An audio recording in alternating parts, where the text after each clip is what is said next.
cerâmica, técnica milenar e testemunha da história cultural chinesa, volta à cena. E para revolucionar os princípios da condução da corrente elétrica. Estamos falando dos supercondutores. Avanço tecnológico que está sendo considerado pela comunidade científica como fantástico. Você já imaginou um trem que flutua, que gasta combustível completamente limpo e que faz a ligação entre Rio de Janeiro e São Paulo em apenas 1 hora? Não estamos falando de futuro. Os supercondutores estão bem mais próximos de nós que imaginamos.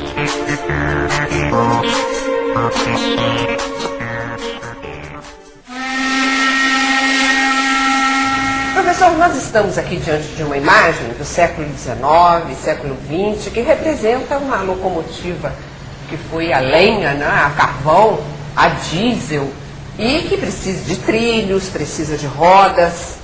Isso aqui é um passado que não está tão distante assim, mas parece que o futuro já está nos atropelando. E isso tudo aqui passou a ser dispensável, é isso? Veja, Beatriz, pode-se pensar num transporte do futuro que não dependa mais de roda, baseado em levitação magnética. Evidentemente, nós não podemos desprezar essa tecnologia, inclusive porque existem opções de alta velocidade baseado ainda em rodas e trilhos, como é o TGV francês, o Shinkansen japonês ou o ICE alemão. No entanto, a manutenção dessas linhas é muito cara, a roda tem que estar extremamente bem balanceada, os trilhos muito bem alinhados, porque caso contrário é muito fácil ter um acidente. Já com a tecnologia de levitação, além de se poder baratear a manutenção, é possível se vislumbrar transportes em velocidades até mais elevadas, como 500 km por hora. Se bem que as aplicações desse transporte de levitação não ficam restritas às altas velocidades. Foi na década de 80 que descobriu-se que a cerâmica tinha mais a oferecer que os cientistas imaginavam. Além de poder ser usada para a construção de fios elétricos, se revelou uma eficiente isolante de linhas de alta tensão. E mais, no condutor de cerâmica, as correntes elétricas não se interrompem, o que o torna super eficiente, facilitando o transporte de eletricidade sem perda de energia.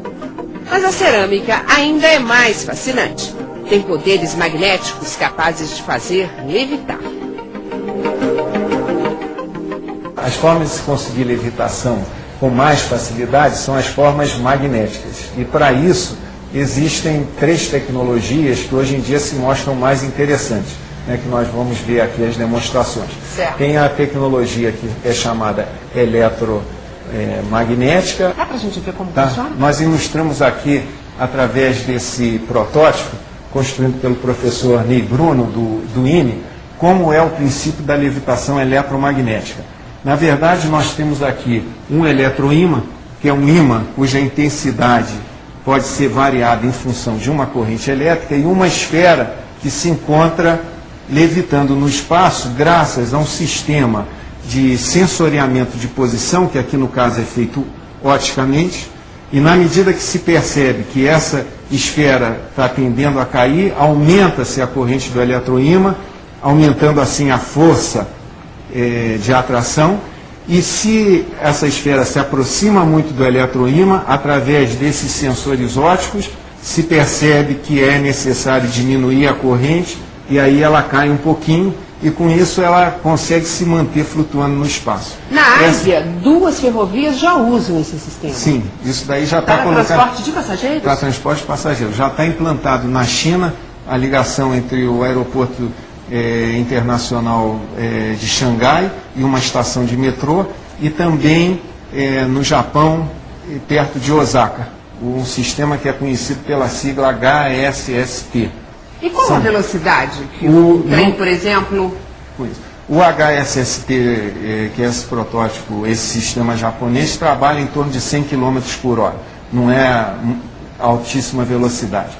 Já o chinês atinge 450 km por hora. Teria condição de atingir velocidades maiores, mas é que o trecho é relativamente curto, só 30 km. Então, praticamente é o tempo de acelerar, chegar aos 450 e começar a frear novamente. Mas a segurança aqui? Isso aqui é um transporte movido praticamente a ímãs, não é? Não, duas forças? Ele é baseado em todo um sistema de controle, de realimentação, que é uma sofisticação tecnológica, sem sombra de dúvida. No entanto, isso foi bem desenvolvido pelos alemães e também por esse grupo japonês do HSST, e se colocou de forma comercial recentemente. Isso é a partir o Maglev de Xangai foi inaugurado em 2000 e o HSST 2003, 2004. É relativamente recente. Até agora não se sabe de um acidente por falha do sistema de controle. Por isso não. Além disso, tem uma linha protótipo em escala real na Alemanha sustentando essa tecnologia. E os alemães estão agora tentando implantar a ligação entre o aeroporto de Munique e o centro da cidade, usando essa tecnologia que foi, em grande parte, desenvolvida pela companhia Transrapid alemã. Mas essa não é a única... Não, essa não é a única opção. Essa não é a única opção. Para transporte. Não, aqui sem rodas, sem rodas. Tem outra. Uhum. Temos aqui também essa levitação eletrodinâmica. Eletrodinâmica. É uma outra opção de, através de forças magnéticas, se conseguir a levitação, ou seja, eliminar a necessidade da roda e do atrito entre roda e trilho para ter movimento em alta velocidade. Os japoneses, podemos ver, isso daqui é uma ilustração de um sistema que já tem funcionando na forma de protótipo em escala real no Japão. Na medida em que se aumenta a velocidade, aqui no caso a velocidade está ilustrada pela movimentação do trilho, não do veículo, é conseguida essa levitação. Ele já está levitando. Ele está levitando, certo? Na medida em que a velocidade diminui, né, que no caso aqui está ilustrada pela diminuição da velocidade da pista, o veículo pousa. Esse também já está sendo usado no Japão. Mas só não em escala comercial. Existe um protótipo, a ideia é eles ligarem Osaka a Tóquio, com uma linha de trem usando esse princípio de levitação eletrodinâmica. Mas no momento eles têm um trecho em torno de 40 quilômetros em escala real, onde as pessoas podem viajar, já atingiram até velocidades em torno de 550 quilômetros por hora. Um dos problemas dessa tecnologia é que perceba que no início você vai precisar de rodas, ele vai funcionar quase como um avião. Só a partir de uma determinada velocidade é que ele alça voo. Quase como um avião. Só a partir de uma determinada velocidade é que ele alça voo. Você perceba. Na medida que o meu disco aumenta a velocidade, ele alça voo. E a estabilidade do sistema é uma coisa um tanto crítica. Para se manter, aqui no caso, a gente está conseguindo a estabilidade lateral através de dois fiozinhos de nylon. E lá no protótipo japonês, eles têm uma série de bobinas colocadas numa parede lateral que garante também o guiamento do veículo. Mas é um processo bastante sofisticado. Só que tanto a levitação eletromagnética quanto a levitação eletrodinâmica já vem sendo percebida desde 1970, por volta de 1970. E quando foi possível o desenvolvimento das cerâmicas supercondutoras de elevada temperatura crítica, 1986, 87, nessa ocasião os projetos eletrodinâmicos e eletromagnéticos já estavam bastante avançados. E eu acredito que em função disso, os grupos que estavam trabalhando nisso não quiseram voltar os olhos para essa outra opção, que é o que nós estamos tentando desenvolver aqui na UFRJ. Com outros países. Com outros países. Nós temos uma colaboração com Dresden, na Alemanha, e um bom contato também, se bem que não tão estreito, com a Universidade de Chengdu, na China.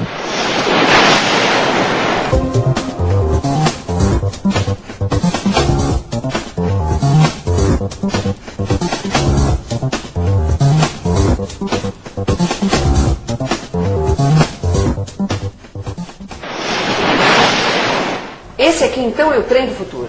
Bom, é o que nós estamos apostando, porque a partir de 1986, 87, com o desenvolvimento das cerâmicas supercondutoras de elevada temperatura crítica, foi possível colocar o fenômeno conhecido como efeito Meissner na prática para a construção de veículos que levitam. E de uma forma vantajosa, porque é estável, o sistema é estável, não necessita de uma malha de controle, como aconteceu na levitação eletromagnética, e também eu não vou precisar de rodas até atingir uma velocidade para alçar voo. Professor, explica mais um pouquinho, qual é o papel da cerâmica nesse processo? No caso, a cerâmica, esse trilho é constituído por ímãs, e a cerâmica supercondutora, ela se comporta como um ímã em oposição àquele que está no trilho. Certo?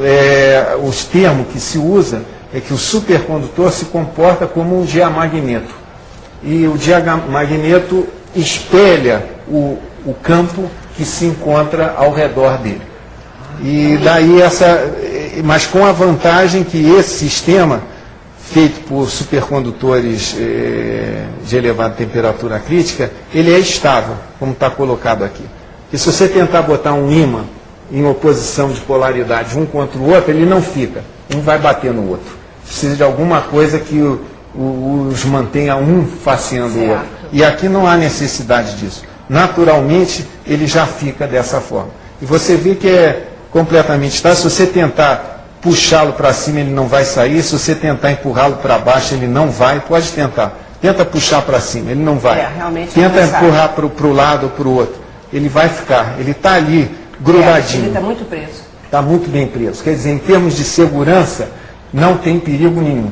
E mais ainda, alguém que possa dizer, puxa, e se acabar o nitrogênio? Não é também instantaneamente que ele vai perder a propriedade de levitação. Ele lentamente vai diminuindo esse afastamento do trilho. Não é uma coisa instantânea. E o combustível limpo, que favorece muito o meio ambiente?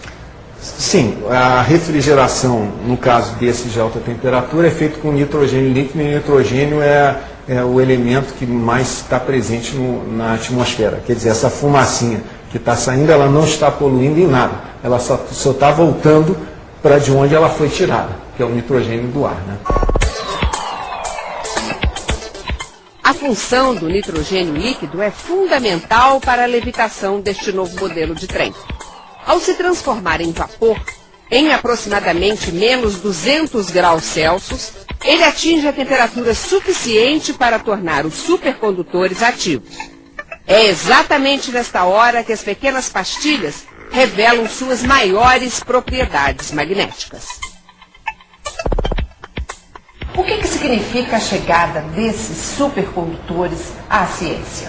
Bom, as aplicações deles não estão restritas a esse problema do transporte, né? Podem ser usados para mancais rotativos, é uma outra aplicação que nós temos no laboratório. Okay. Mancais, substituindo os rolamentos que a gente tem usualmente, né? Pode ser usado. E os supercondutores também podem ser aplicados para a produção de cabos, condutores de energia elétrica com capacidade muito superior ao cobre, que é utilizado largamente nos dias de hoje. Nas hidrelétricas, por exemplo? Sim, Beatriz, os supercondutores têm uma vasta gama de aplicações que atualmente ainda estão a nível de pesquisa. Mas, por exemplo, pode-se pensar em fazer a transmissão de energia usando cabos supercondutores, temos transformadores supercondutores, geradores e motores supercondutores que vão ocupar menos peso e menos volume que os atuais. Para a indústria aeronáutica, a indústria naval, isso daí é extremamente interessante. No dia a dia, os supercondutores já são utilizados em larga escala, por exemplo, nos equipamentos de ressonância nuclear magnética. Eles estão bem mais perto da gente que a gente imagina. Mais perto que a gente imagina. Se para obter a exatidão e a alta definição dos resultados fornecidos pelo equipamento da ressonância magnética fossem usados os condutores normais de cobre, ainda estaríamos longe de exames tão sofisticados. Sendo de cobre, seriam tecnicamente inviáveis. Acabariam ocupando enormes espaços nas pequenas salas de exames. Isso sem contar o altíssimo custo financeiro. Com toda essa nova tecnologia, toda a energia concentrada pelos supercondutores atravessa o nosso corpo de maneira inofensiva e revela o que há poucos anos seria impossível a medicina descobrir. E as mudanças tecnológicas ainda podem ser muito maiores. Os supercondutores e os eletroímãs reduziriam a 1/10 o tamanho de todo o maquinário usado hoje por uma hidrelétrica. Isso sem contar a altíssima elevação da potência energética produzida. Seriam aumentadas as facilidades de acesso ao carro elétrico. Os computadores não passariam de microaparelhos.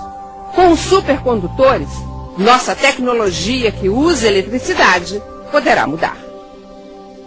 E é assim mesmo que transcorre boa parte da evolução da história.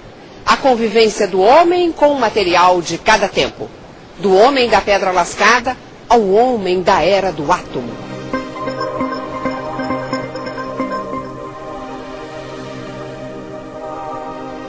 Esse trem funciona com supercondutores refrigerados no nitrogênio líquido, apoiados num campo magnético composto por ímãs permanentes. Não há contato físico entre o supercondutor e o trilho.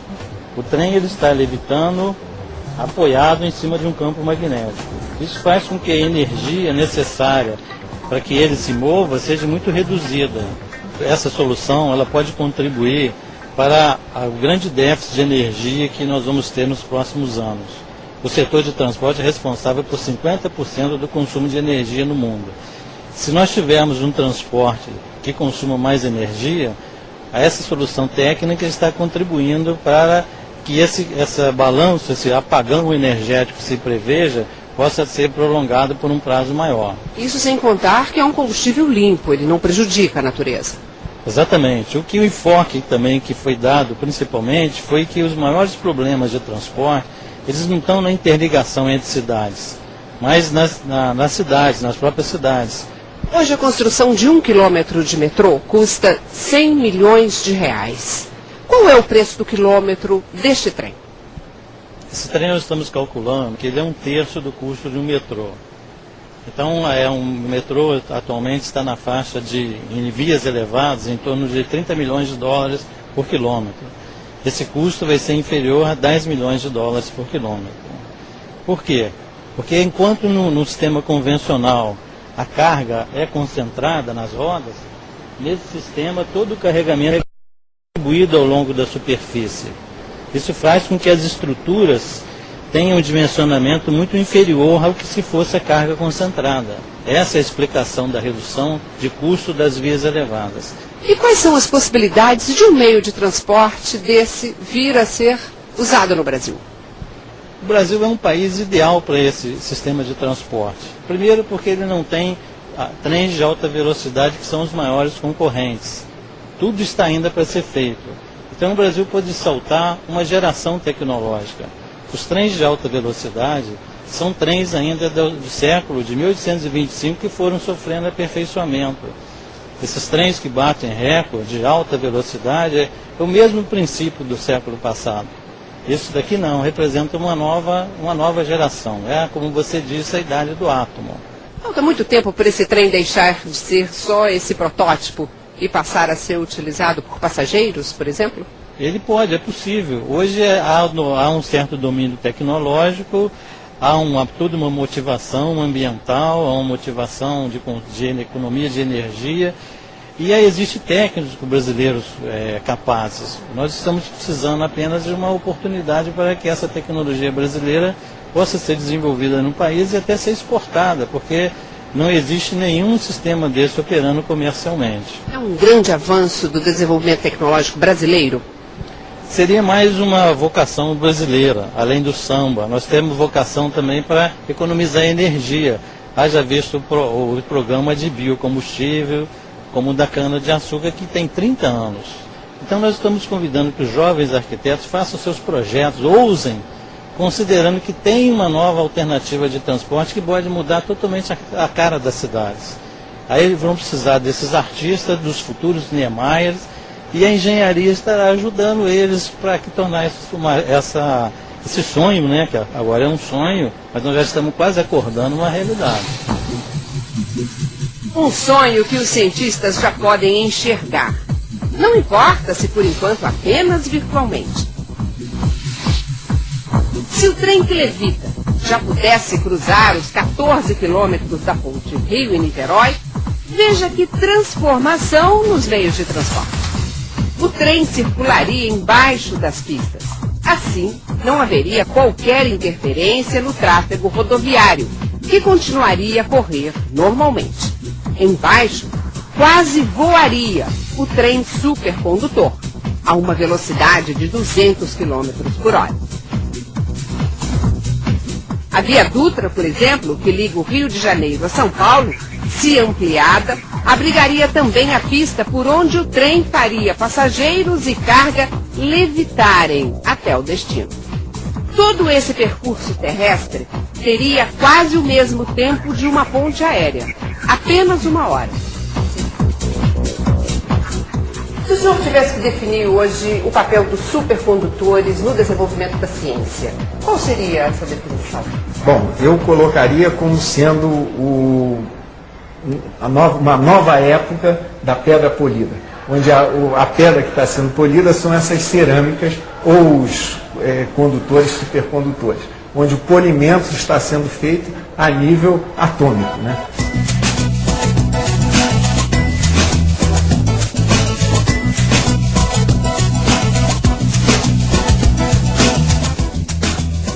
Se você quiser saber mais sobre este ou outros temas do Espaço Aberto Ciência e Tecnologia, entre no nosso site www.globo.com/globonews.